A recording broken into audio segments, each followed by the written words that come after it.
تکبیر، اللہ اکبر، نعرہ رسالت یا رسول اللہ، نعرہ رسالت یا رسول اللہ، نعرہ رسالت یا رسول اللہ، نعرہ رسالت یا رسول اللہ، لبیک یا رسول اللہ، لبیک لبیک لبیک یا رسول اللہ، لبیک لبیک یا رسول اللہ، لبیک لبیک یا رسول اللہ، لبیک لبیک یا رسول اللہ، لبیک لبیک لبیک یا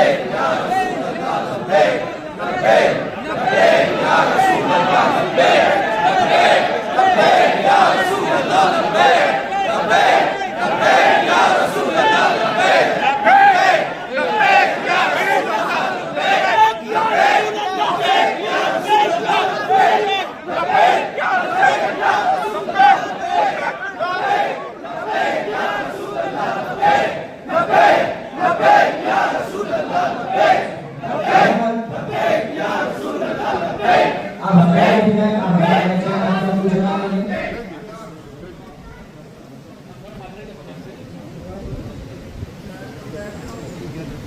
سبحان اللہ سبحان اللہ.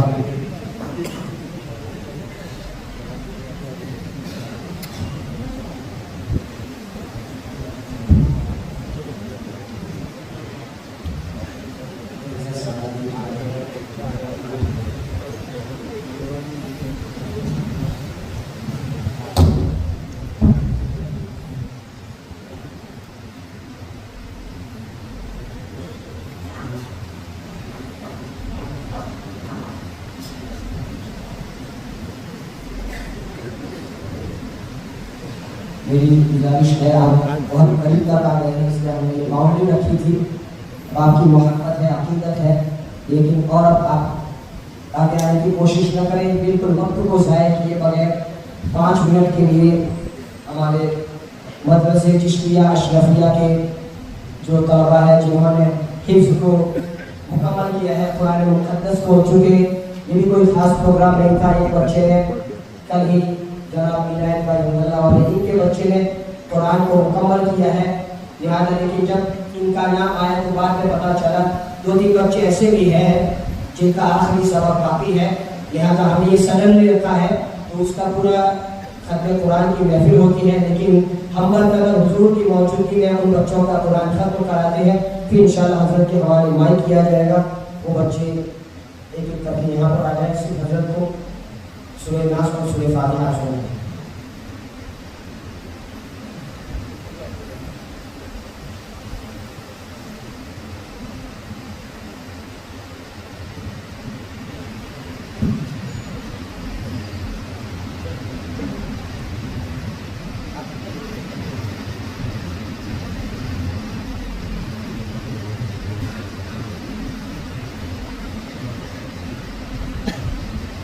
یہ جناب اسکر بھائی بولا کے لڑکے حسنین ہیں جنہوں نے الحمدللہ قرآن کو حفظ کیا ہے. ان بچوں نے تراویح بھی آپ کو سنایا ہے جیسا کہ آپ نے گزشتہ رمضان میں سنا. اللهم صل على سيدنا ومولانا محمد وعلى ال سيدنا ومولانا محمد وبارك وسلم. صلاة وسلام عليك يا رسول الله صلى الله تعالى عليه وسلم. أعوذ بالله من الشيطان الرجيم. بسم الله الرحمن الرحيم.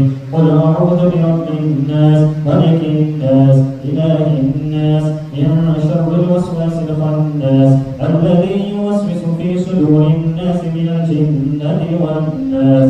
بسم الله الرحمن الرحيم. الحمد لله رب العالمين الرحمن الرحيم مالك يوم الدين. إياك نعبد وإياك نستعين. اهدنا الصراط المستقيم صراط الذين أنعمت عليهم غير المغضوب عليهم ولا الضالين. آمين آمين يا رب العالمين. صدق الله العظيم.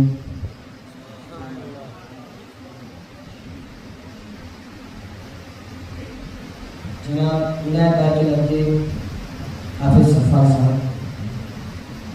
اللهم صل على سيدنا ومولانا محمد وبارك وسلم. صلاة وسلام عليك يا رسول الله صلى الله تعالى عليه وسلم. أعوذ بالله من الشيطان الرجيم. بسم الله الرحمن الرحيم.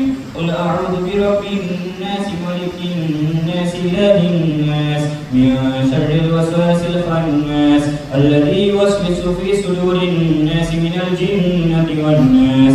بسم الله الرحمن الرحيم. الحمد لله رب العالمين الرحمن الرحيم مالك يوم الدين. إياك نعبد وإياك نستعين اهدنا الصراط المستقيم صراط الذين أنعمت عليهم غير المغضوب عليهم ولا الضالين. آمين آمين يا رب العالمين. صدق الله العظيم. جناب فاروق بھائی چترا کے لڑکے حافظ طلحہ صاحب.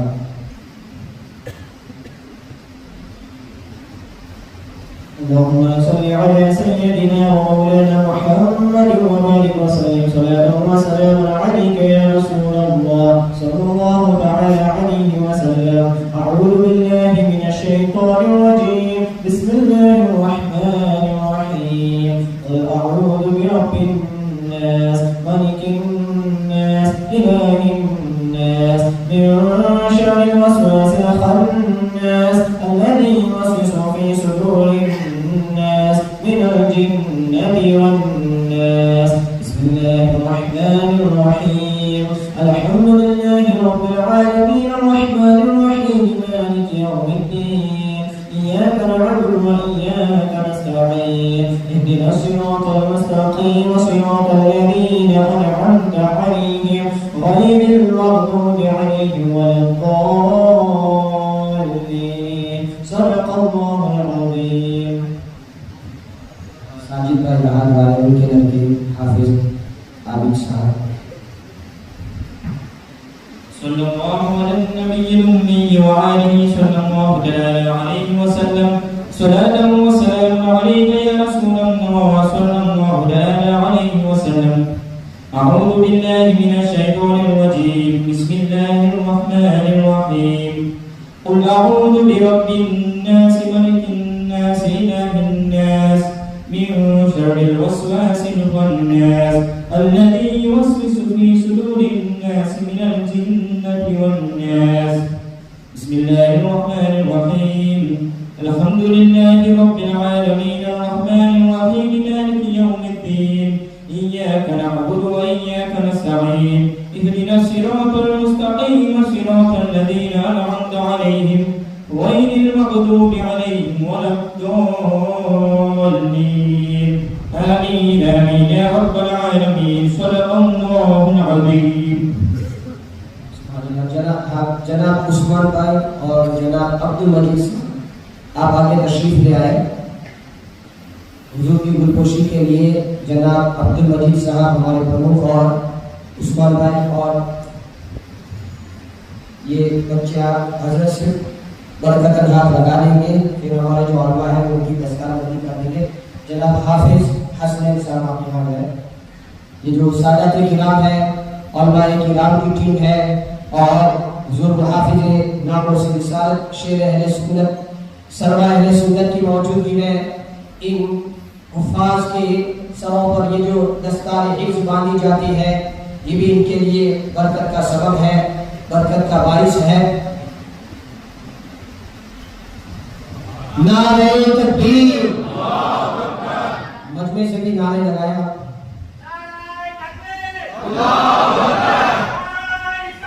یا رسول اللہ. نعرہ تکبیر. اللہ اکبر. نعرہ رسالت. یا رسول اللہ. مدرسہ چشتیہ اشرفیہ زندہ باد. مسجد چشتیہ اشرفیہ زندہ باد. چترا ساجد رعاد والا اور اس کے بعد ہمارے صفار بن اللہ. الحمدللہ حضرت ان چاروں نے محراب بھی سنایا ہے اسی سال.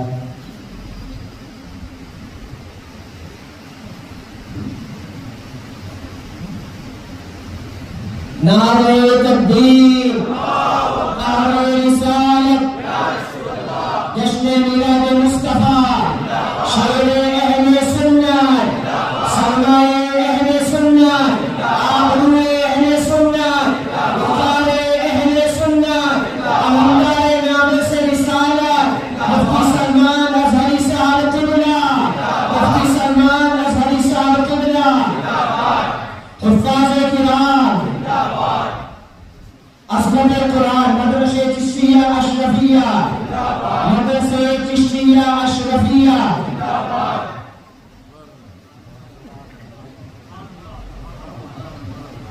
اب انشاءاللہ حضرت کی گل پوش اور اس کے بعد حضرت کی حوالے مائک کیا جائے گا. جناب عبد المجید صاحب ہماری مسجد کے پرموکھ ہیں. یہ وہ حضرات ہیں جنہوں نے ایسا سمجھو کہ رنڈا میں اہل سنت کی ایک کمیونٹی جن کا قدم آیا اور ان کی محنت کے نتیجے میں آپ عالیشان اہل سنت و جماعت کا مرکز مسجد کی شکل میں اور مدرسے چشتیہ اشرفیہ کی شکل میں آپ دیکھ رہے ہیں. جناب ہادی عثمان کا علاقہ الحمدللہ 19 سے یہ لوگ دین و سنیت کی خدمت میں لگے ہوئے ہیں.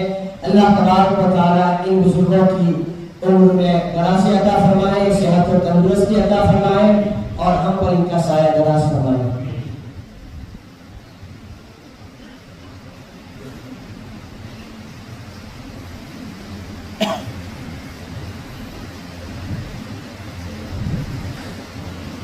میں نے کہا تھا کہ تاخیر ہو رہی ہے لیکن آپ کی مایوسی رونق میں تبدیل ہو جائے گی تو ہوا کہ نہیں.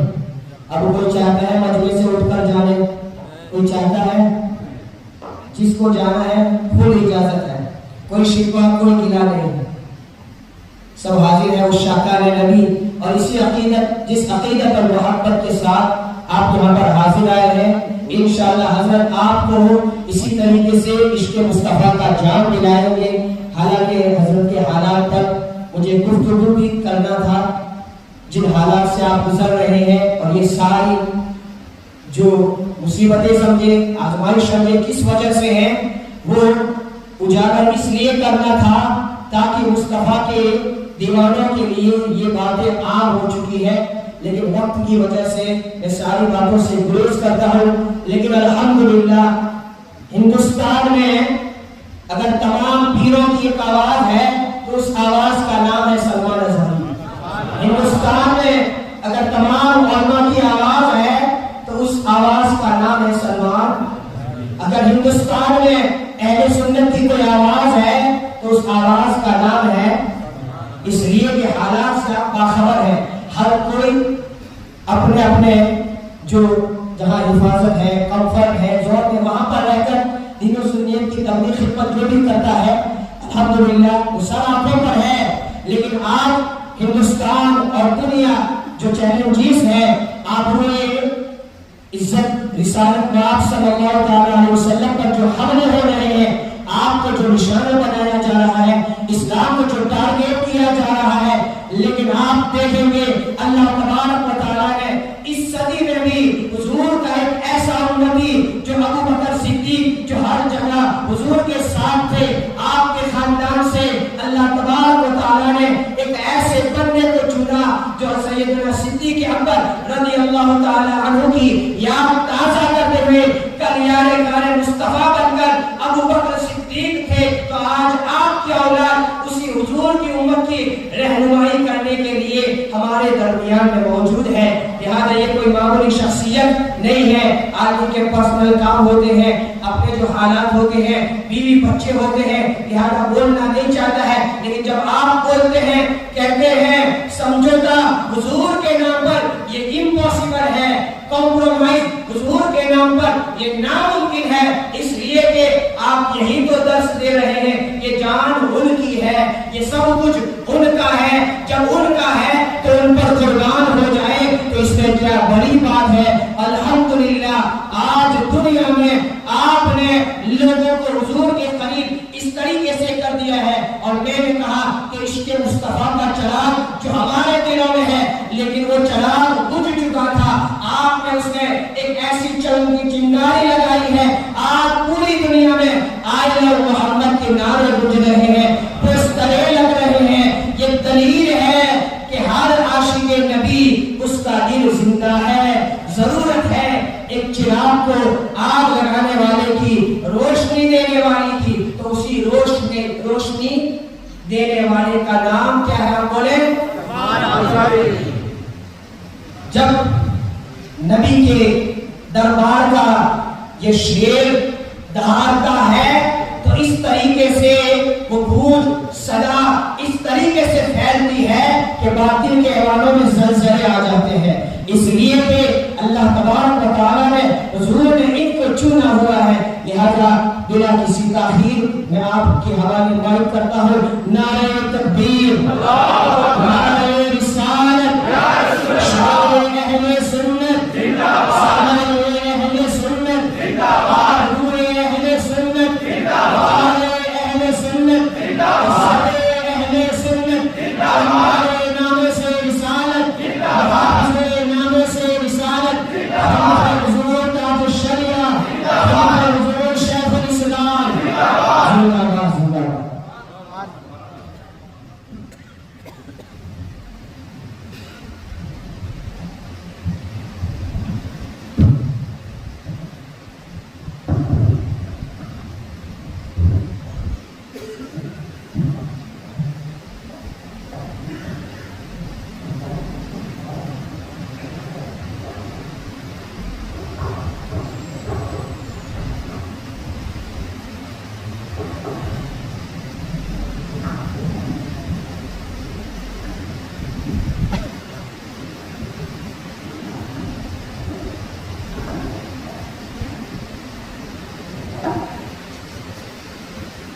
معزز و مقتدر سادات اعظام، علماء اہل سنت، حاضرین اہل سنت و جماعت، السلام علیکم ورحمۃ اللہ وبرکاتہ. وعلیکم السلام ورحمۃ اللہ وبرکاتہ. الحمد للہ وکفیٰ وسلام علی حبیبہ المصطفیٰ، اما بعد فاعوذ باللہ من الشیطان الرجیم، بسم اللہ الرحمن الرحیم. لقد من الله على المؤمنين إذ بعث فيهم رسولا من أنفسهم يتلو عليهم آياته ويزكيهم ويعلمهم الكتاب والحكمة وإن كانوا من قبل لفي ضلال مبين. صدق الله مولانا العظيم. بارگاہ رسالت محمد صلی اللہ علیہ وسلم نے درود پاک کا ہدیہ پیش کریں. اللهم صل على سيدنا مولانا محمد وآلہ وأصحابہ الکرام والنبی الکریم وبارک وسلم صلاۃ دائمۃ سرمدا ابدا. پھر کے گلی گلی تباہ ہو کر سب کی کھائی کیوں، دل کو جو عقل دے خدا تیری گلی سے جائے کیوں. جان ہے عشق مصطفیٰ روز فضو کرے خدا، جس کو وہ درد کا مزہ ناز دوا اٹھائے کیوں. بڑی معذرت چاہتا ہوں تاخیر سے آپ کے وہاں حاضر آنے کے لیے. آپ بہت دیر سے منتظر ہیں، عشاء بھی آپ نے بہت جلدی ادا کری، لیکن ساؤتھ افریقہ کی سرزمین پر یہ سروں کا سیلاب ایسا نہیں لگتا کہ افریقہ کی سرزمین ہے. سب کھلے کھلے چہرے عظمت مصطفیٰ صلی اللہ علیہ وسلم کو سننے کے لیے جس طرح سے بیٹھے ہوئے ہیں. میرے عزیزوں، مسجد میں داخل ہوتے ہی مدینے کی خوشبوئیں آنے لگیں. یہ ماحول پہچانا پہچانا سا لگتا ہے. نئے ملک میں جانے کے بعد اجنبیت ہوتی ہے، لیکن وینڈا کی خوش عقیدہ سنی مسلمانوں میں آنے کے بعد مجھے ایسا لگتا ہے کہ برسوں پرانی ہماری ملاقات ہے. اس کی وجہ یہ ہے کہ جب غلام کسی ایک ذات کے ہوتے ہیں تو روحانی تعلق بہت پہلے سے ہوتا ہے. عالم ارواح میں ہی ہم ایک دوسرے کو پہچان چکے ہوتے ہیں. ہماری دوستی اللہ تبارک و تعالیٰ عالم ارواح میں ہی کرا چکا ہے. جتنے نبی کے غلام ہیں اور وہ ایک دوسرے کو ایسے پہچانتے ہیں جیسے اس کی اپنی ماں کا بیٹا. سارے بھائی کو جس طرح سے پہچان لیتے ہیں، ہمارے درمیان اجنبیت نہیں لے جاتی. اللہ تبارک و تعالیٰ آپ کی ان چہروں کو ہمیشہ سلامت رکھے. نبی پاک صلی اللہ علیہ وسلم کی محبت اور عظمت جس طرح یہاں پر آپ نے سنبھال رکھی ہے، ایک اپنے آپ میں بہت بڑا انعام ہے. ہم اپنے ملک سے یہ شعر پڑھتے تھے اقبال کا، دی اذانیں کبھی یورپ کے کلیساؤں میں تو کبھی افریقہ کے تپتے ہوئے صحراؤں میں. بہت دور سے ہم یہ شعر پڑھتے تھے، لیکن اذانیں افریقہ میں آ کر سن رہے ہیں تو پتہ چل رہا ہے کہ میرے مصطفیٰ کے غلام کہاں کہاں اذانیں دے رہے ہیں۔ ویسے ہمارے ملک میں بھی جہاں میں رہتا ہوں اس شہر میں اذانوں پر پابندی لگا دی گئی ہے، یعنی اذان پہ نہیں، مائک پہ۔ جتنے بھی اسپیکر تھے وہ اتار دیے گئے، جو موقع تھے وہ اتار دیے گئے، اس لیے کہ شیطان کو اذان سے زیادہ تکلیف ہوتی ہے، اور زیادہ تکلیف شیطان کو کس چیز سے ہوتی ہے؟ اذان سے ہوتی ہے۔ اتار دیے گئے تو ہو سکتا ہے میری بات تو پوری دنیا میں بھی پھیلی جائے گی، وہاں تک بھی پھیل جائے گی جن کو تکلیف ہوتی ہے۔ تم اذانیں کہاں کہاں بند کرو گے؟ دلی میں، ممبئی میں، مدراس میں، پونا میں، ہمارے ملک کے شہر۔ لیکن آؤ افریقہ کے جنگلات میں دیکھو میرے مصطفیٰ کی آوازیں کیسے۔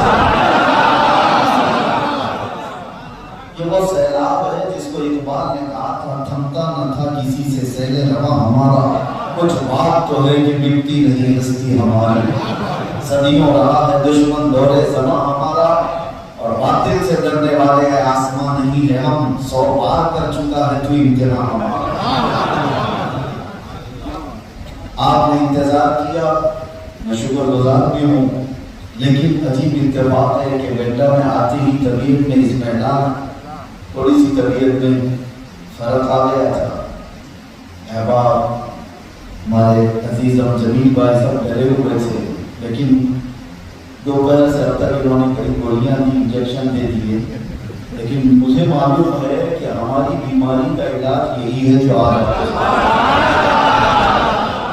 ہماری بیماری کا علاج یہی ہے، حضور کی بات کریں ہر دل پہ راج کریں، اور دلوں کی بیماری بھی اسی سے ختم ہوتی ہے، کیونکہ اعلیٰ حضرت عظیم البرکت فرماتے ہیں ان کے نثار کوئی کیسے ہی رنج میں ہو، ان کے نثار کوئی کیسے ہی رنج میں ہو، جب یاد آ گئے ہیں سب غم بھلاتے ہیں۔ سیدنا عبداللہ ابن عمر رضی اللہ تعالیٰ عنہ فرماتے ہیں، حدیث پاک ہے، صحیح حدیث ہے، کہ ان کے پاس ایک صحابی نے عرض کیا کہ ان کے پیر میں سوجن آ گئی تھی، پیر بہت موٹا ہو گیا، کچھ تکلیف تھی، بہت درد کی شدت تھی، تو انہوں نے اس صحابی رسول سے کہا کہ مجھے تکلیف بہت زیادہ ہے۔ ایک صحابی دوسرے صحابی سے کہتے ہیں، تو دوسرے صحابی نے کیا کہا، جس کو تم سب سے زیادہ محبت کرتے اس کو پیر زمین پر رکھ کر کے تیزی سے پکارو۔ تو صحابی نے کہا کس سے محبت کرتے سوائے ایک ذات کی، ہماری محبت کس سے ہے اس سے؟ تو پھر کیا کہا، واہ محمد، جس کو ہم یا رسول اللہ کہتے ہیں۔ عرب میں انہوں نے اس طرح سے پکارا، صحیح حدیث پاک میں ہے، آنے باہر میں ان کے پیر کی سوجن ختم ہو گئی، فوراً ان کی بیماری ختم ہوئی۔ ایک ساتھ میں آپ کو بات میں بتاتا ہوں، یہ جو ہمارے اوپر الزام ہے کہ یہ بریلوی پکارتے ہیں، اسے بریلوی پکارتے ہیں، پھر صحابہ کیا تھے؟ صحابہ کیا تھے جو اس طرح سے میرے آقا صلی اللہ علیہ وسلم کو پکارتے تھے؟ ایک صحابی حضرت عثمان بن حنیف، روایت ہے ان کی کہ نابینا ایسے صحابی جن کو نظر کچھ نہیں آتا تھا، بارگاہ مصطفیٰ میں آئے، کہا کہ یا رسول اللہ صلی اللہ علیہ وسلم، نماز میں آنے جانے میں بڑی دقت ہوتی، آنکھ مل جائے تو اچھا ہے۔ صحابی کو معلوم نہیں تھا کہ آنکھ کون دیتا ہے، اللہ دیتا ہے، لیکن مانگنے کس کے پاس آئے؟ رسول اللہ۔ صحابی کا عقیدہ ہے، حضور پاک نے کہا جاؤ مسجد میں، اور دعا بھی سکھائی، یوں دعا کرنا، اللہم انی اسألک و اتوجہ الیک بنبیک، اے اللہ میں تجھ سے سوال کرتا ہوں تیرے نبی کے ذریعے سے، تیرے نبی کے ذریعے سے کہ میری حاجت پوری کر۔ وہ صحابی کہتے ہیں میں مسجد سے باہر نہیں نکلا تھا کہ میری آنکھیں روشن ہو گئی، اور اسی آنکھ کے روشن ہونے پر بریلی کا امام کیا کہتا ہے، آنکھ عطا کیجئے، اس میں ضیا دیجئے، جلوہ قریب آ گیا تم پہ کروڑوں ٹور۔ ایک خاتون صحابیہ ہے، ان کا 8 سال کا بچہ تھا، بولتا نہیں تھا، گونگا تھا، بچہ پیدائشی گونگا ہو، اس کا علاج کہاں ہو؟ بولنے کی طاقت کون دیتا ہے؟ آپ کو اندازہ ہے ہمارے ہمارا عقیدہ کیا ہے؟ بولنے کی طاقت اللہ دیتا ہے. لیکن صحابیہ آئی ہیں رسول اللہ کے پاس, کہا یا رسول اللہ میرا بچہ بولتا نہیں. حضور نے یہ بھی نہیں کہا کیا شرک کرنے آئی ہے, میرے پاس مانگنے آئی ہے, نہیں. حضور نے کیا وظیفہ دیا, اس صحابیہ کے بیٹے کو کہا قریب آ جاؤ. قریب آئے, 8 سال کا بچہ جو گونگا ہے, توجہ چاہتا ہوں. حضور نے دعا پڑھ کر کے, دم کر کے, یا پھر اس کے لیے کوئی علاج دے کر کے نہیں فرمایا, کچھ نہیں, بلکہ قریب بیٹھنے کے بعد اس بچے کو کہا من انا, بچے بول میں کون ہوں. صرف اتنا پوچھا حضور نے, من انا, میں کون ہوں. بچہ جو گونگا تھا پیدائشی بول پڑا اشہد ان محمد رسول اللہ, اشہد انک محمد رسول اللہ, میں گواہی دیتا ہوں کہ آپ محمد اللہ کے رسول ہیں. لے جاؤ. ایک صحابی آئے, ان کے بھائی کے پیٹ میں درد تھا شدت کا. حضور پاک صلی اللہ علیہ وسلم کے پاس آئے. بیماروں کے لیے میں کہہ رہا ہوں ہمارا جو علاج ہے, حضور کے پاس آئے, کہا حضور میرا بھائی پیٹ کی درد کی شدت میں تکلیف میں مبتلا ہے. حضور نے کہا جاؤ اس کو شہد چٹانا. اٹھ گئے, شہد چٹایا تو جلاب شروع ہو گئے. موشنز اتنے زیادہ ہو گئے کہ کنٹرول میں نہیں آتی تھی. اور دوسرے دن دوڑے آئے, کہا یا رسول اللہ آپ نے کہا تھا شہد چٹاؤ, میں نے شہد چٹایا, اس کے بعد ان کو دست شروع ہو گئے, جلاب شروع ہو گئے. حضور نے کہا جاؤ تمہارے بھائی کو شہد چٹاؤ. دوسرے دن پھر ہو گئے, اپنے بھائی کو شہد چٹایا. ہم ایک ڈاکٹر کی کوئی گولی سے الرجی ہو جائے تو دوسری بار پکڑیں گے اس کو, اور صحابی دوسری بار حضور نے جو فرمایا بھائی دوسری بار لے کر کے گئے. اب کی بات شہد چٹایا تو وہ اتنے بیمار ہو گئے ان کے بھائی کہ پورا جلاب سے کنٹرول ہی نہیں ہوتا تھا کہ وہ روک پائے اپنے کو, بستر پہ بھی ساری چیزیں ہو جائیں, اس طرح سے تکلیف میں مبتلا ہو گئے. تیسرے دن وہ دوڑتے ہوئے آئے, کہا آپ نے 2 بار کہا, میں نے 2 بار شہد چٹایا اور زیادہ بڑھ گئی یہ بیماری. تیسری بار میرے آقا نے جلال پہ فرمایا جا اس کو اسقی عسلا, شہد چٹاؤ, تیرے بھائی کا پیٹ جھوٹا ہے, میرا قول سچا ہے. وہ تیسرے دن یہ نہیں کہے کہ اب کیا ہوگا, مر نہ جائے, نہیں, حضور پاک کی بات پر یقین ایسا تھا.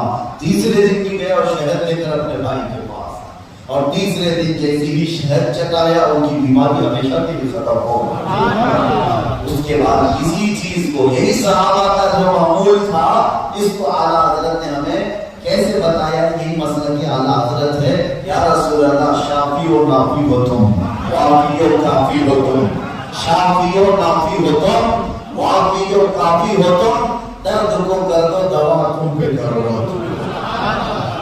ہم بارگاہ مصطفیٰ میں جو عرض کرتے ہیں, لوگ یہ کہتے ہیں یہ بریلویوں کا عقیدہ ہے, یہ بریلویوں کا ہے. پھر صحابہ کیا کہتے تھے, یا رسول پیٹ کا درد ہو تو صحابہ حضور کے پاس, آنکھ نہ ہو تو حضور کے پاس, بولنے والا بچہ نہ ہو تو حضور کے پاس, ہر چیز کی. اسی لیے ایک اور شعر میں آپ کے سامنے عرض کرتا ہوں. کل ملا کر خلاصہ کیا ہے, وہ صحابہ آتے ضرور تھے حضور کے پاس, لیکن عقیدہ انہوں نے یہ دیا ہے حضور پاک صلی اللہ علیہ وسلم کو خدا سمجھ کر کے نہیں مانتے تھے, خدا سمجھ کر کے نہیں مانتے تھے, بلکہ صحابہ کا عقیدہ یہ تھا میں مانتا ہوں اے عقل والو میرا محمد خدا نہیں ہے, مگر دلوں میں یہ نقش کر لو کہ وہ خدا سے جدا نہیں ہے. یہ ان کا تھا. اور اعلیٰ حضرت امام اہل سنت فاضل بریلوی کو فرماتے ہیں بخدا, خدا کا یہی ہے درد. بخدا کا مطلب کیا ہوتا ہے, قسم خدا کی, قسم خدا کی, اللہ کے تک پہنچنے کا کوئی دروازہ ہے تو رسول اللہ کا دربار. بخدا خدا کا یہی ہے درد, نہیں اور کوئی مفر مقر. توجہ چاہتا ہوں, یہ شعر کو سمجھا دوں آپ کو. مفر کس کو کہتے ہیں, مقر کس کو کہتے ہیں. مفر کہتے ہیں بھاگنے کی جگہ, اور مقر کہتے ہیں ٹھہرنے کی جگہ. 2 چیزیں ہوتی ہیں, کہیں بھاگ کر کے جائے گا یا کہیں جا کر ٹھہرے گا. تو اعلیٰ حضرت فرماتے حضور کو چھوڑو گے تو نہ بھاگنے کی جگہ ہے نہ ٹھہرنے کی جگہ ہے, نہیں اور کوئی مفر مقر. کہاں جاؤ گے, کہاں بھاگ کر جاؤ گے. بخدا خدا کا یہی ہے درد, نہیں اور کوئی مفر مقر. جو وہاں سے ہو یہی آ کے ہو, جو یہاں نہیں تو وہاں نہیں.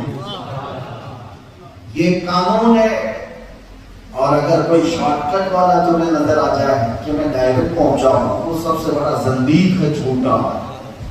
اللہ کا کوئی ولی بارگاہ مصطفیٰ کے بغیر اللہ تک نہیں پہنچا۔ حضور کی شریعت کو چھوڑ کر، حضور کے طریقے کو چھوڑ کر کوئی بھی اللہ کا ولی نہیں بن سکتا۔ ایک بات یاد رکھیں، جو راستہ ہے وہ یہی راستہ ہے جو میرے مصطفیٰ کریم کے قدموں سے ہو کر گزرے۔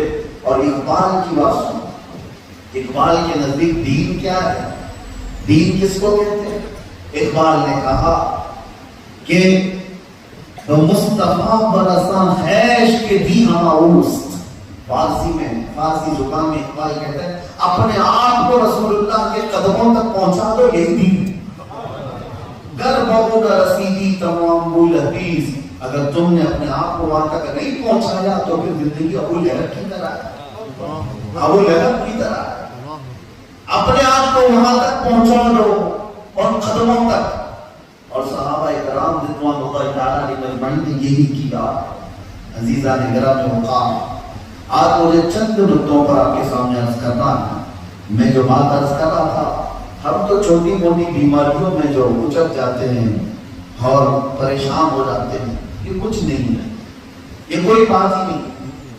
کل میں نے ایک حدیث پاک آپ ہی کے افریقہ کی سرزمین پر آنے کے بعد پڑھی تھی، جو صحیح حدیث ہے۔ اللہ کے نبی صلی اللہ علیہ وسلم کے پاس ایک صحابی آیا، انہوں نے کہا واللہ انی لا احبک یا رسول اللہ، قسم خدا کی ہے اللہ کے نبی میں آپ سے بہت محبت کرتا ہوں۔ حضور نے فرمایا منظر ماذا تقول، سوچ لے تو کیا بول رہا۔ حضور نے 3 بار کہا۔ جب انہوں نے 3 بار بھی کہا میں قسم خدا کی آپ سے محبت کرتا ہوں، تو میرے آقا نے فرمایا اگر تو سچ کہہ رہا ہے کہ تو مجھ سے محبت کرتا ہے فَأَعِدَّ لِلْفَقْرِ، تو پھر اپنے آپ کو مصیبتوں کے لیے تیار کر لے، اپنے آپ کو پھر پریشان ہونے کے لیے بھی تیار کر لے۔ حضور کی محبت کا دعویٰ کرنے کے بعد پھر یہ دنیا تمہیں آزماتی ہے، اچھی طرح سے تمہیں آزمایا جاتا ہے۔ اس لیے کہ اس دعویٰ کرنے کے بعد سنو، لیلا مجنوں کے واقعے ویسی مشہور کیے گئے، لیکن جو عرب میں ملتے ہیں بہت سارے معاملہ، لیلا اس کے مجنوں بہت سارے آ گئے۔ ایک بار میں بھی مجنوں، میں بھی مجنوں، میں بھی مجنوں، حقیقی مجنوں کون ہے نہیں سمجھ میں آیا۔ تو لیلا کی سہیلی نے کہا کہ تیرے کتنے مجنوں ہیں، کون ہیں؟ باہر جس کو دیکھو کہتا ہے میں مجنوں۔ اس نے کہا کہ کام کرو، حلوہ ایک بڑے برتن میں بنایا اور کہا کہ جا کر کے باہر تقسیم کرو۔ لیلا نے اپنے ہاتھ سے حلوہ بنایا ہے، کوئی ہے جو مجنون لیلا کا اس کو دینا چاہتی ہے، قریب آ جاؤ۔ لیلا کی خادمہ تھی یا سہیلی تھی، اس نے جا کر کے حلوہ باہر پکارا، وہ بھیڑ ٹوٹ پڑی حلوہ لینے کے لیے۔ ہر کوئی کہہ رہے میں ہی مجنون، میں مجنون، سب آ گئے اور برتن میں جو حلوہ تھا وہ سب چھینا جھپٹی میں ختم ہی ہو گیا۔ وہ دوڑی دوڑی آئی، کہا ایک نہیں ہے کتنے تو آ گئے۔ لیلا نے کہا ٹھیک ہے یہ خالی برتن لے اور ایک چاقو لے اور جا باہر کہہ دے کہ لیلا نے اپنے جسم کا ایک ٹکڑا مانگا ہے، جو مجنون ہے اس کے جسم کا ایک ٹکڑا مانگا۔ اب کی باری آئی اور پکارنے لگی کہ کون ہے مجنون؟ پہلے تو سب نعرے لگا رہے تھے میں مجنون، میں مجنون۔ جیسے ہی لیلا کی سہیلی نے یا خادمہ نے کہا کہ لیلا نے تمہارے جسم کا ایک ٹکڑا مانگا، سب بغلیں کھجاتے ادھر ادھر نکل گئے۔ کہاں سے کاٹ کے دے گا؟ دور کھڑا درخت کے نیچے ایک بڑا گدا بالوں کے ساتھ موجود تھا۔ وہ دوڑتے دوڑتے آیا اور کہا کہ کیا سچ میں میرے جسم کا ٹکڑا مانگا ہے؟ کہا تو پھر اس نے چاقو اٹھائی اور کہا کہ میں اپنے جسم کے ہر جگہ کے حصے کو نکال کر کے برتن میں رکھ دوں۔ اس نے خادمہ نے کہا نہیں ایک ہی ٹکڑا مانگا، کہا یہ تو نہیں بتایا کہاں مانگا۔ ایک محبت کی مثال میں ایک چیز بتائی رہتی ہے بلا تشبیہ بلا تمثیل۔ میرے عزیزو، سچی محبت قربانیاں مانگتی، سچی محبت اور سچے دعوے قربانیاں مانگتے ہیں۔ کمفرٹ زون میں بیٹھ کر کے نعرے لگانا بہت آسان ہے۔ اپنا مجمع، اپنی پبلک، اپنا ماحول اور اور یہاں پر ہم جس طرح کے بھی بینر اٹھاتے ہیں، جس طرح کے بھی نعرے کرتے ہیں، یہ آسان کام ہے۔ اس کو نہیں کہتے کہ محبت رسول کا اظہار کتنے بہترین طریقے سے کر رہا ہے۔ محبت رسول تو وہ ہے جو جنگ بدر اور جنگ احد میں صحابہ نے دکھایا۔ اللہ اکبر۔ ایک صحابی ہیں حضرت سعد بن ربیع۔ محبت کس کو کہتے ہیں آپ کو بتاؤ؟ محبت سعد بن ربیع، حضور پاک صلی اللہ تعالیٰ علیہ وسلم جنگ احد کے بعد شام کے موقع پر، شام ہو چکی ہے، صحابہ سے کہتے میرا سعد نہیں دکھتا، کہاں ہے؟ حضور جس کو پوچھ رہے ہو کہ اس کی کیا قسمت، سعد کہاں ہے؟ صحابہ نے کہا شاید ان کی شہادت ہو گئی، انتقال ہو گیا۔ حضور نے فرمایا جاؤ ڈھونڈو تو صحیح۔ 70 صحابہ شہید ہوئے تھے جنگ احد میں، اس میں حضرت طلحہ کہتے ہیں کہ میں ڈھونڈتے ہوئے آیا، دیکھا تو لاشیں پڑی ہوئی تھی، اس میں نیچے دبی ہوئی ایک لاش سے آواز آ رہی تھی کراہنے کی، یعنی کسی کی زندگی باقی ہے۔ آنے والے صحابی حضرت طلحہ ہیں، کہتے ہیں میں نے پکارا سعد بن ربیع زندہ ہے؟ آواز آئی ہاں میں زندہ ہوں۔ لاشیں ہٹائی گئی۔ اللہ اکبر۔ سعد بن ربیع کو نکالا گیا تو ان کا پیٹ پھٹ چکا تھا، 12 نیزے لگے ہوئے تھے، 12 نیزے لگے ہوئے تھے، لیکن ابھی سانس باقی تھی۔ تو جیسی حضرت طلحہ نے کہا اللہ کے نبی نے تمہیں یاد کیا۔ اللہ اکبر۔ زندگی کیا تھی؟ سعد بن ربیع کہنے لگے میری زندگی کی سانسیں تھوڑی سی باقی رہ گئی، شاید میں رسول اللہ کے قدموں تک نہیں پہنچ پاؤں گا، حضور پاک کے قدموں تک نہیں پہنچ پاؤں گا، میرا سلام پہنچا دینا۔ لیکن آنے والے صحابی کو کیا کہا تھا جانتے ہو؟ آنے والے صحابی کو روح نکلنے والی ہے، 12 نیزے لگے ہوئے، پیٹ پھٹا ہوا، اس وقت تو آدمی ہائے ہائے کر رہا ہوتا ہے، اٹھاؤ مجھے جلدی میرا زخم صحیح کرو۔ نہیں، وہ سعد بن ربیع آنے والے صحابی سے کہتے ہیں اے طلحہ جا کر مدینے والوں کو خبر کر دینا تمہاری زندگی میں اگر رسول اللہ تک کسی کا ہاتھ پہنچ گیا تو قیامت میں تمہارا عذر معاف نہیں کیا جائے گا، تمہارا کوئی عذر قبول نہیں کیا جائے گا۔ تم اگر جوان ہو، زندہ ہو، اور تمہاری زندگی میں کوئی ظالم نبی پاک تک ہاتھ بڑھا دیا اور تم کچھ نہیں کر سکے تو حضرت سعد بن ربیع کہتے ہیں قیامت میں تمہارا کوئی عذر قبول نہیں کیا جائے گا۔ یہ کہتے ہوئے ان کی سانس نکل گئی، ان کی روح نکل گئی۔ محبت یہ ہے کہ روح نکلنے والی ہے اور حضور پاک کی یاد ہے۔ اور آخری جملہ وہ کیا کہتے چلے، کہا کہ حضور پاک کی بارگاہ میں میری طرف سے یہ معذرت کر لینا کہ حضور کی حفاظت کا حق ادا نہیں کر سکتا۔ اللہ، ہم تو بریانیاں کھا کر کے، ہم تو حلوے پراٹھے کھا کر آرام سے سو کر کے کہتے ہیں کہ عشق رسول کا مظاہرہ ہے۔ جن کے 12 نیزے لگ گئے، پیٹ پھٹ گیا، وہ کہتے ہیں ہم رسول اللہ کی حفاظت کا حق ادا نہیں کر پائے۔ ہم نے کیا کیا ہے اپنی زندگیوں میں؟ جانتے ہو 2 صحابی، محبت کس کو کہتے ہیں؟ محبت قربانیاں مانگتی، محبت امتحان سے گزارتی، اور اگر کوئی کمفرٹ زون میں ایسے ہی بیٹھا ہوا ہے تو اسے سوچنا چاہیے کہ میں سچا بھی ہوں یا جھوٹا ہوں، میں سچا ہوں کہ نہیں۔ حضرت سعد بن ابی وقاص اور حضرت عبداللہ بن جحش، جن کو کہتے ہیں بہت ہماری زبان میں بچپن کا یاد، لنگوٹی یاد جس کو کہتے ہیں، اس طرح کی حضرت سعد بن ابی وقاص اور حضرت عبداللہ بن جحش بہت قریبی دوست تھے، ایک دوسرے کی بہت بنتی تھی۔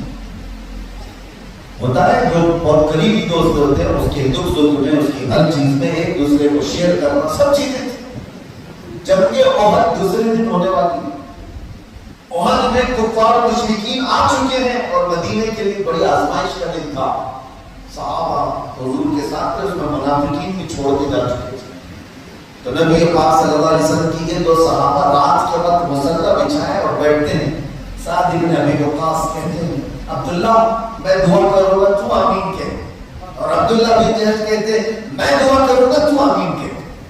دونوں کی دعا سنو توجہ سے، دونوں دعا کیا کرتے ہیں؟ سعد بن ابی وقاص کہتے ہیں اے اللہ کل جب جنگ احد میں ہمارا اترنا ہوگا میرا مقابلہ کسی بڑے پہلوان سے کروا دے. اے اللہ تیرے نبی کے خلاف لڑنے والا کوئی ایسا پہلوان میرے سامنے آ جائے کہ میں اس کو دائیں سے ماروں, بائیں سے ماروں, سامنے سے ماروں, پیچھے سے ماروں, پھر گرا کر اس کے سینے پر چڑھ جاؤں اور تیری کبریائی کرنا بنا. تمنا ہے. ہاں آدمی یہ سوچتا ہے کہ چھوٹے موٹے سے لڑ کر کے بڑا مجاہد بن جاؤں. نہیں, حضور کے غلام سے سوچتے ہیں کہ بڑے سے لڑ کر کے. اس میں خطرہ ہی تو ہے اپنے آپ کو اپنی جان کو جوخم میں ڈالنا. لیکن ساتھ ابن ابی وقاص دعا کرتے رہے. عبداللہ بن جحش آمین کہتے رہے. ہو گئی ان کی دعا. عبداللہ بن جحش کہتے ہیں میں دعا کرتا ہوں تو آمین. یہ ہاتھ اٹھاتے اور یوں کہتے ہیں اے اللہ کل جب احد کے میدان میں میرا مقابلہ کوئی قوم مشرکین سے ہو جائے تو اے رب العالمین میں ان کی صفوں کو چیرتے اندر گزر جاؤں اور کبھی کوئی مجھے دائیں سے مارے, کوئی بائیں سے مارے, کوئی پیچھے سے مارے, کوئی سامنے سے مارے, یہاں تک کہ مجھے مار کر کے گرا دے اور میری آخری سانس بھی نکلے تو تیرے نبی کی محبت میں میری کبریائی بیان کرتے ہوئے میں جاؤں. ایک کی دعا یہ ہے, ایک کی دعا ہو. دونوں کا مزاج ہمیں ملنا ہے. دونوں کا مزاج حضور کی محبت میں زخم کھانا بھی ہے اور بڑے شیطانوں کو مارنا بھی ہے. یہ صحابہ کی سنت ہے, تمنا ہے دونوں کی. دوسرا دن جب آیا احد کا, یہ صحابہ ہیں اور اس میں تو سعد بن ابی وقاص عشرہ مبشرہ میں دعائیں تو قبول ہوتی. دوسرے دن احد کی جنگ جب ختم ہوئی, صحابہ بیان کرتے ہیں حضرت سعد بن ابی وقاص نے جو دعا کیا تھا سیم ویسی دعا. ان کے مقابل میں بہت بڑا پہلوان آیا کفار و مشرکین کی طرف سے جو 100 لوگوں سے اکیلا لڑتا تھا. وہ سعد بن ابی وقاص کے سامنے آیا. اور یہ سعد بن ابی وقاص کون ہیں جانتے ہو؟ یہ وہ صحابی ہیں جن کو رسول اللہ نے یوں کہا تھا کہ ابھی انت و امی یا سعد ارمی یا سعد, اے سعد تیر چلا تجھ پر میرے ماں باپ قربان. یہ صحابی جس کو رسول اللہ نے فرمایا اے سعد تجھ پر میرے ماں باپ قربان, تیر چلا. وہ جب مقابل میں آئے بہت بڑا پہلوان تھا. اور ہوا یہ کہ سعد بن ابی وقاص کبھی اس کو دائیں سے مارتے تھے, کبھی بائیں سے مارتے, کبھی سامنے سے, کبھی پیچھے سے. دیکھنے والوں نے روایت بیان کیا تھکا دیا سامنے کے پہلوان کو اور گرا دیا. آخری وقت تھا اس پہلوان کا سینے پر چڑھ کر رب تعالیٰ کی کبریائی بیان کیا اور کہا میرے مولا تو نے میری دعا قبول کر لی. ان کی دعا تو قبول ہوئی. جنگ احد ختم ہو گئی. شام کا وقت تھا. سعد بن ابی وقاص اپنے بھائی اپنے سگے دوست کو ڈھونڈنے لگ گئے. عبداللہ بن جحش کہاں ہے؟ عبداللہ بن جحش کہاں ہے؟ صحابہ کہتے ہیں ان کی شہادت. ایک گہرا یار جس کا دنیا سے جا چکا, جس کا بہت قریبی دوست انتقال کر گیا, اس کی کیا کیفیت ہوتی؟ سعد بن ابی وقاص ادھر ادھر ڈھونڈ رہے تھے ایسے جیسے کوئی ماں اپنے بچے کو ڈھونڈتی ہو, لاشوں میں ہٹا کر. اس کے بعد قریب پہنچے تو ایک لاش دکھائی گئی جس کے 80 ٹکڑے کر دیے. وہ عبداللہ بن جحش کی لاش تھی. سعد بن ابی وقاص کہتے ہیں صحابہ سے کہ عبداللہ بن جحش کے ساتھ کیا ہوا مجھے بتاؤ. جنہوں نے دیکھا تھا وہ کہتے ہیں عبداللہ بن جحش دیوانہ وہاں نکل پڑے تھے. جب جنگ بھاری ہو گئی تھی, کفار و مشرکین غالب آ گئے تھے, اس وقت عبداللہ بن جحش کا جوش دیکھنے کے قابل تھا. یہ گھستے چلے گئے نرغے میں, نہ ادھر دیکھا نہ ادھر دیکھا, اور ایسے نرغے کے اندر یہ گھر گئے کہ ظالموں نے کبھی ان کو دائیں سے مارنا شروع کیا, کبھی بائیں سے مارنا, اور کبھی سامنے سے, کبھی پیچھے سے, یہاں تک کہ مار کر کے ان کو گرا دیا. آخری وقت میں عبداللہ بن جحش کی زبان پر اللہ کی کبریائی کے نعرے تھے. یہ جنگ جو جسم تھا کٹا ہوا تھا. اب سنو جو بات میں عرض کرنا چاہتا ہوں. سعد بن ابی وقاص لاش کے پاس آتے اور کہتے ہیں اے عبداللہ کل رات میں نے بھی دعا کی تھی اور تو نے بھی دعا کی تھی. اللہ نے میری دعا بھی قبول کر لی, تیری دعا بھی قبول کر لی, لیکن قسم رب ذوالجلال کی, قسم رب ذوالجلال کی سعد ابن ابی وقاص کہتے ہیں حضور پاک کی محبت میں دشمنوں کو مارنا اور ہے، نبی کی محبت میں کٹ کے مر جانے کا مزہ کچھ اور ہے۔ تمہاری دعا میری دعا سے افضل کی ہے عبداللہ بن جابر۔ یہ کون کہتا؟ سعد بن ابی وقاص۔ اور اسی کو بزرگان دین کہتے ہیں محبت مصطفیٰ امتحان مانگتی ہے، محبت مصطفیٰ آزمائش سے گزارا جاتا ہے۔ عزیزان گرامی، حلوے پراٹھے کھا کر کے آرام سے گزار لینے کا نام عشق رسول نہیں ہے، یہ محبت مصطفیٰ نہیں۔ اپنے آپ کو پھر تیار کرو کچھ آزمائشوں کے لیے، کچھ مصیبتوں کے لیے۔ قرآن تو یہ کہتا ہے وَلَنَبْلُوَنَّكُمْ بِشَيْءٍ مِّنَ الْخَوْفِ وَالْجُوعِ وَنَقْصٍ مِّنَ الْأَمْوَالِ وَالْأَنفُسِ وَالثَّمَرَاتِ۔ ہم تمہیں ضرور آزمائیں گے، کبھی بھوک دے کر، کبھی ڈر دے کر، کبھی مال میں کمی کر کے، کبھی کسی کی جان لے کر کے، کبھی پھلوں میں اناج میں کمی کر کے۔ 5 چیزوں سے اللہ تعالیٰ فرماتا ہے میں تمہیں آزماؤں گا۔ اور دوسری سورہ ہے اور 21ویں پارے کی یہ آیت ہے، اللہ قرآن میں فرماتا ہے احسب الناس ان یترکوا ان یقولوا آمنا وهم لا یفتنون۔ کیا لوگ یہ گمان کر بیٹھے ہیں کہ ایمان لانے کے بعد ان کو چھوڑ دیا جائے گا، ان کو آزمایا نہیں جائے گا؟ اللہ فرماتا ہے فَلَا يَعْلَمَنَّ اللَّهُ الَّذِينَ صَدَقُوا وَلَا يَعْلَمَنَّ الْكَاذِبِينَ۔ اللہ تعالیٰ ضرور آزمائے گا سچوں کو تاکہ جھوٹے ان سے الگ ہو جائیں، جھوٹے الگ ہو جائیں۔ یہ آزمائشی یہ امتحانات ہم سب پر آتی رہیں گی۔ آج پوری دنیا جو ہمیں ٹارگٹ بنا کر دیکھ رہی ہے، اور اس میں جتنے ان طوفانوں میں بہ جاتے ہیں، کتنوں کو دیکھا داڑیاں کیوں چھلا دی تم، ٹوپیاں کیوں چھپائی، تمہارے سروں سے تمہارے جسموں سے حضور پاک کی سنتیں کیوں غائب ہو گئی؟ کیوں؟ اس دنیا کو خوش کرنے کے لیے انہوں نے ایک طوفان مچایا ہے کہ داڑھی والا ٹیررسٹ ہوتا ہے، ٹوپی والا آتنکواد ہوتا ہے۔ تم نے ان کو راضی کرنے کے لیے اپنا حلیہ بدل دیا۔ یاد رکھنا تم دنیا میں ننگے ہو جاؤ تب بھی دنیا راضی نہیں ہو سکتی، کبھی تم سے راضی نہیں ہوگی۔ یہ تمہارے 1-2 عمل سے راضی ہونے والی دنیا نہیں ہے۔ ان کو راضی کرتے کرتے، اسی لیے میں ایک محاورہ کہتا ہوں، اکثر کہا جاتا تھا کوا چلا ہنس کی چال اپنی چال بھول گیا۔ میں کہتا ہوں شیر چلے کتوں کی چال اپنی چال بھول گئے۔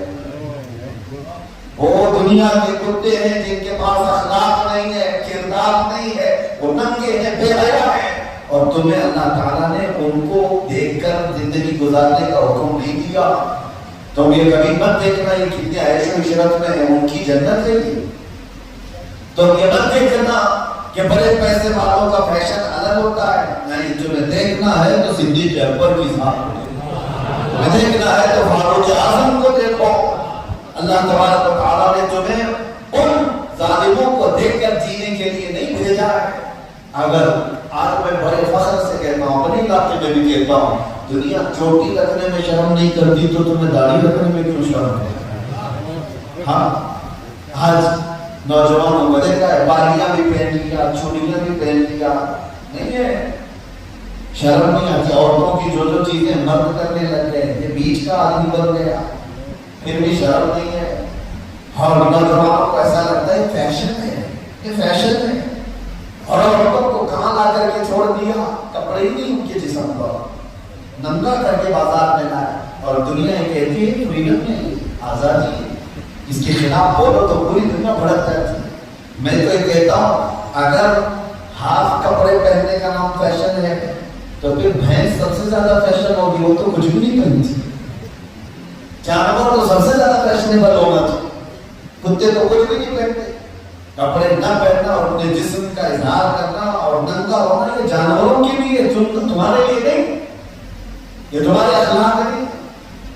یہ دنیا جو کردار دینا چاہتی ہے امت مصطفیٰ کو، یہ جانور والی زندگی دینا چاہتی ہے، جانور والی زندگی۔ آپ کو میں بتاؤں، صرف یہ کانٹیننٹل نہیں ہے، اور بھی ماڈرن کنٹریز جن کو کہا جاتا ہے ان کے کیا کیا سسٹم آ چکے ہیں، شادی کا نظام ہے ان کے یہاں، جس سے 4 اس سے بچے ہو گئے، نہ بیوی کا تصور نہ شوہر کا تصور جو جانوروں میں ہوتا ہے۔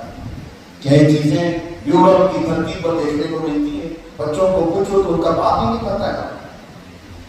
یہ کس کا معاشرہ ہے؟ یہ جانوروں کا۔ ننگا